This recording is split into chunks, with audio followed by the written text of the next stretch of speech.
اصلاح پورے بدن کی اصلاح ہے، اور دل کا خراب ہو جانا پورے بدن کا خراب ہو جانا ہے۔ آپ کو کسی نے کہا جناب موسم بڑا اچھا ہے، رت بڑی مستانی ہے، کتنی دل آویز ہوائیں چل رہی ہیں، ذرا 2 لمحوں کے لیے آئیں نا، ذرا ساحل سمندر پہ چلیں، تو آپ نے کہا میرا جی نہیں چاہ رہا۔ تو جب جی نہیں چاہ رہا ہوگا تو ٹانگیں جنبش نہیں کریں گے۔ مرغن غذائیں پڑی تھی اور آپ کو کہا جناب آئیے 2 لقمے ہمارے ساتھ بیٹھ کر کے لے لیجئے، تو کہا جناب میرا جی نہیں چاہ رہا۔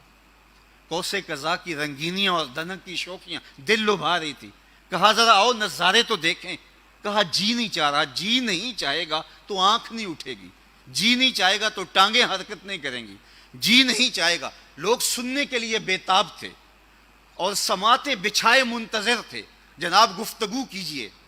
میں نے کہا جناب میرا جی نہیں چاہ رہا۔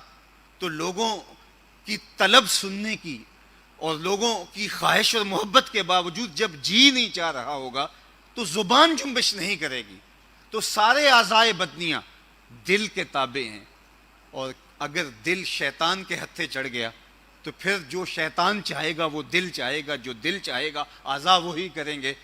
تو اگر یہ دل رحمان کا نوکر ہو گیا، یہ حضور علیہ السلام کی محبت میں مبتلا ہو گیا، تو پھر جو وہ چاہیں گے وہی دل چاہے گا۔